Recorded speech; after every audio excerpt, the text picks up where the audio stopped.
Jasmine की कहानी। एक छोटा सा झूठ। वह सोचता है कि मैं अमीर हूँ। वो मुझे देखता है तो उसे एक धनी महिला नजर आती है। उसे लगता है कि यह होटल मेरा है। उसे लगता है कि मेरे पास महंगी कारें और हीरे हैं। लेकिन यह एक बड़ा झूठ है। मेरा नाम जैस्मीन है। मैं 25 साल की हूँ। मैं इस होटल की मालकिन नहीं हूँ। मैं इस होटल में एक सफाई कर्मचारी क्लीनर हूँ। मैं टॉयलेट साफ करती हूँ। मैं गंदी चादरें बदलती हूँ और कचरा उठाती हूँ। यह मेरी कहानी है। यह एक छोटे से झूठ के बारे में है, लेकिन वह छोटा सा झूठ बहुत बड़ा बन गया। ये डर की कहानी है, प्यार की कहानी है और सच की कहानी है। मैं आपको ये कहानी इसलिए सुनाना चाहती हूँ क्योंकि शायद आप भी मेरी तरह महसूस करते होंगे। शायद आप कोई और बनना चाहते होंगे। शायद आपको लगता होगा कि आपका जीवन छोटा है। मुझे भी ऐसा ही लगता था, पर मैं गलत थी। शुरुआत से शुरू करते हैं। मैं ग्रैंड होटल में काम करती हूँ। ये बहुत खूबसूरत जगह है, शहर के बीचों बीच। यहाँ के फर्श संगमरमर के हैं और लाइटें क्रिस्टल की। सब कुछ चमकता है और साफ रहता है, और वो मेरी वजह से साफ है। मैं बहुत मेहनत करती हूँ। मैं सुबह 5 बजे उठती हूँ और अपनी वर्दी पहनती हूँ। मेरी वर्दी सलेटी ग्रे रंग की है, जो सुंदर नहीं है, बल्कि ढीली ढाली है। मैं अपने बालों पर नेट लगाती हूँ और कोई मेकअप नहीं करती। काम पर मैं अदृश्य होती हूँ। अमीर लोग होटल में आते हैं, मेरे पास से गुजरते हैं, लेकिन मुझे देखते तक नहीं। मैं उनके गुजरने पर फर्श की ओर देखती हूँ और कहती हूँ, गुड मॉर्निंग सर, या गुड मॉर्निंग मैडम। अक्सर वे जवाब नहीं देते। वे व्यस्त और महत्वपूर्ण लोग होते हैं। मुझे इससे बुरा नहीं लगता था, यह मेरा काम था और मुझे पैसों की ज़रूरत थी। मेरा परिवार है, मेरी माँ बूढ़ी है और छोटी बहन स्कूल में है। मैं खाने और घर का खर्च उठाती हूँ। मुझे अपनी मेहनत पर गर्व है। लेकिन कभी कभी मैं सपने देखती थी, एक अलग जीवन के सपने। सुंदर कपड़े पहनने के, होटल की लॉबी में बैठकर चाय पीने के और आराम करने के सपने। मेरे पैर और पीठ हमेशा दर्द करते थे, मुझे बस थोड़ा आराम चाहिए था। वह शाम जिसने सब बदल दिया। एक शुक्रवार की शाम, मेरी शिफ्ट खत्म हुई। मैं बहुत थकी थी। मैं स्टाफ रूम में गई, अपनी वर्दी उतारी और बालों से नेट हटाया। उस रात मेरी एक योजना थी। मुझे अपनी सहेली सारा से मिलना था, जो पास की एक बेकरी में काम करती है। हमने सिनेमा जाने का सोचा था। मैंने अपने कपड़े पहने। मेरे पास ज्यादा कपड़े नहीं हैं, लेकिन एक नीली रेशमी ड्रेस है जो मैंने एक पुरानी कपड़ों की दुकान से सस्ते में खरीदी थी, पर वह दिखती महंगी है। मैंने वह ड्रेस पहनी, हाई हील्स लगाए और लाल लिपस्टिक लगाई। आईने में मैंने खुद को देखा। मैं जैस्मीन क्लीनर नहीं लग रही थी। मैं एक अलग महिला, लंबी और आत्मविश्वासी लग रही थी। जब मैं बाहर निकली, तो बाहर तेज बारिश हो रही थी। इसलिए मैं होटल की मुख्य लॉबी में बारिश रुकने का इंतजार करने लगी। लॉबी फूलों और कॉफी की महक से महक रही थी। मैं एक बड़ी खिड़की के पास खड़ी होकर बारिश देखने लगी। उस पल मुझे एक मेहमान जैसा महसूस हुआ। तभी एक आदमी मेरे पास आया। वह लंबा था, उसके बाल काले थे और आंखें दयालु। उसने एक बहुत अच्छा सूट पहना था और वो कोई वीआईपी मेहमान लग रहा था। वह मुस्कुराया और बोला, माफ़ कीजिएगा, पर ऐसा लगता है कि आप इस जगह को बहुत अच्छी तरह जानती हैं। मैं घबरा गई। मैं नहीं चाहती थी कि उसे पता चले कि मैं एक क्लीनर हूँ। मैंने अपने खुरदरे हाथों को पीछे छिपा लिया। उसने मुझसे शहर के सबसे अच्छे रेस्टोरेंट के बारे में पूछा। मैंने मेहमानों को बात करते सुना था, इसलिए मैंने उसे द ब्लू पर्ल का नाम बताया।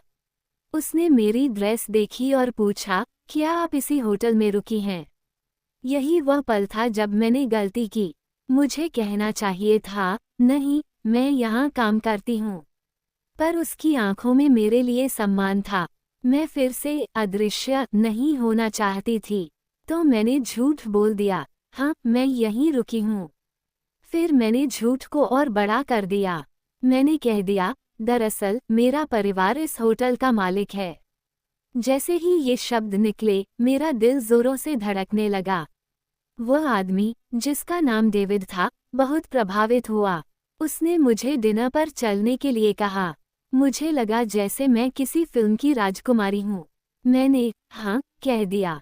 एक रात का सपना। हम डिनर पर गए। डेविड के पास बड़ी कार थी। उसने मेरे लिए दरवाज़ा खोला। रेस्टोरेंट में सब कुछ बहुत आलीशान था। मैंने वह सब किया जो डेविड कर रहा था ताकि उसे शक न हो। हमने घंटों बातें की। डेविड सिर्फ अमीर ही नहीं, बल्कि मजाकिया और समझदार भी था। उसने मुझसे मेरे काम के बारे में पूछा। मैंने फिर झूठ बोला। मैंने कहा कि मैं होटल मैनेज करती हूँ, कमरे चेक करती हूँ। ये पूरी तरह झूठ नहीं था, मैं कमरे चेक तो करती थी, पर हाथ में पोंछा और बाल्टी लेकर। डेविड ने कहा, मैं उन महिलाओं का सम्मान करता हूँ जो मेहनत करती हैं। मेरे पिता भी गरीब थे। मुझे अपने सीने में दर्द महसूस हुआ। वो ईमानदारी पसंद करता था और मैं उससे झूठ बोल रही थी। रात के अंत में उसने मुझे होटल छोड़ा और पूछा, क्या हम कल मिल सकते हैं? मैं डर गई। कल तो मैं फिर से क्लीनर बनूंगी। मैंने कहा, कल मैं व्यस्त हूँ, मेरी मीटिंग्स हैं। मैं बस से घर गई। जादू खत्म हो चुका था। घड़ी में 12 बज गए थे। सच का सामना। अगले दिन काम पर जाना बहुत मुश्किल था। मैंने अपनी सहेली वर्दी पहनी और कमरा नंबर 305 साफ करने गई, जो डेविड का नहीं जाना चाहती थी, पर मेरी मैनेजर मिसेज हिगिंस ने मेरी बात नहीं मानी।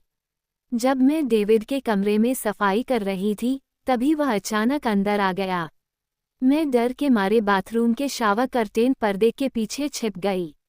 मेरा दिल जोर से धड़क रहा था। वह बाथरूम में आया, हाथ धोए और फोन पर बात करते हुए बाहर चला गया। मैं फर्श पर गिरकर रोने लगी। ये बहुत ज्यादा हो रहा था। अगले 2 दिन मैं उससे बचती रही, लेकिन डेविड ने मेरे लिए एक नोट छोड़ा जिसमें उसने शाम 4 बजे लॉबी में मिलने को कहा था। मैं उसे सच बताना चाहती थी। मैंने फिर से अपनी नीली ड्रेस पहनी और उससे मिलने गई। डेविड ने बताया कि वो कल अपने देश वापस जा रहा है, लेकिन वह मुझसे प्यार करने लगा है। उसने पूछा, क्या आपके जीवन में मेरे लिए जगह है? मैं उसे सच बताने ही वाली थी कि तभी आपदा आ गई।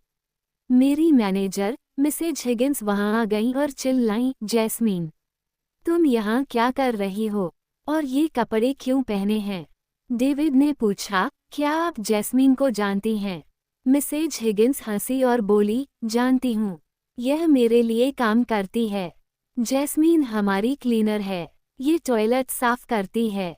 सच सबके सामने था, नंगा और बदसूरत। डेविड का चेहरा बदल गया। वो गुस्से में नहीं, बल्कि दुखी था। उसने कहा, तुमने मुझसे झूठ बोला। मुझे पैसों से फर्क नहीं पड़ता, पर मुझे सच से पड़ता है। मैं तुम पर भरोसा नहीं कर सकता। वह चला गया। उसी वक्त मिसेज हिगिंस ने मुझे नौकरी से भी निकाल दिया। मैंने सब कुछ खो दिया। एक नई शुरुआत। मैं 2 दिन तक रोती रही। मेरी माँ ने मुझे समझाया, ईमानदार काम में कोई शर्म नहीं है।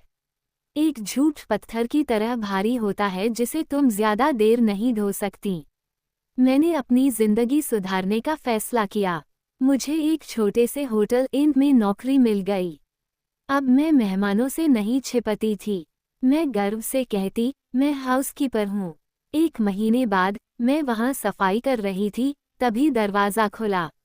वह डेविड था। उसने मुझे अपनी वर्दी में, हाथ में पोंछा लिए देखा। मैं डरी नहीं। मैंने कहा, हेलो डेविड। उसने कहा, जैस्मीन, मैं तुम्हें ढूंढ रहा था। मैं अपने देश गया पर तुम्हें भूल नहीं पाया। तुमने अपने काम के बारे में झूठ बोला, पर तुम जो इंसान हो, उसके बारे में झूठ नहीं बोला। तुम वही समझदार और प्यारी लड़की हो जिससे मैं मिला था। मेरी दादी भी क्लीनर थी, मेरे पिता ड्राइवर थे। मेहनत करना सम्मान की बात है। मेरी आंखों में खुशी के आंसू थे। उसने कहा, क्या हम फिर से शुरुआत कर सकते हैं? इस बार बिना किसी झूठ के। मैंने अपना पोंछा नीचे रखा और कहा, नमस्ते, मैं जैस्मीन हूँ और मैं यहाँ क्लीनर हूँ। वह मुस्कुराया, मैं डेविड हूँ और मैं तुम्हें पिज्ज़ा खिलाना चाहता हूँ। आज की जैस्मीन। हमने पार्क में बैठकर पिज्ज़ा खाया। वो उस महंगे रेस्टोरेंट से कहीं बेहतर था क्योंकि वह सच था। 6 महीने बाद उसने मुझसे शादी के लिए पूछा और मैंने हाँ कह दिया। अब मैं क्लीनर नहीं हूँ। मैंने बिजनेस की पढ़ाई की और अब डेविड की कंपनी में उसकी मदद करती हूँ। लेकिन मैं कभी नहीं भूलती वह साबुन की महक, वह भारी चादरें और वह थके हुए पैर। आज जब मैं किसी होटल में क्लीनर को देखती हूँ तो मैं उन्हें देखकर मुस्कुराती हूँ और कहती हूँ, आपकी मेहनत के लिए शुक्रिया। मैं जान गई हूँ कि राजकुमारी बनने के लिए महंगी ड्रेस की जरूरत नहीं होती और रानी बनने के लिए महल की नहीं। आपको बस एक दयालु दिल, सच्चे शब्द और खुद के प्रति ईमानदार होने के साहस की जरूरत है। अगर आप ये सुन रहे हैं और खुद को छोटा महसूस करते हैं, तो याद रखिए, आपका काम ये तय नहीं करता कि आप कौन हैं। सच्चे बनिए, बहादुर बनिए और खुद पर विश्वास रखिए। सही लोग आपको आपके असली रूप के लिए ही प्यार करेंगे।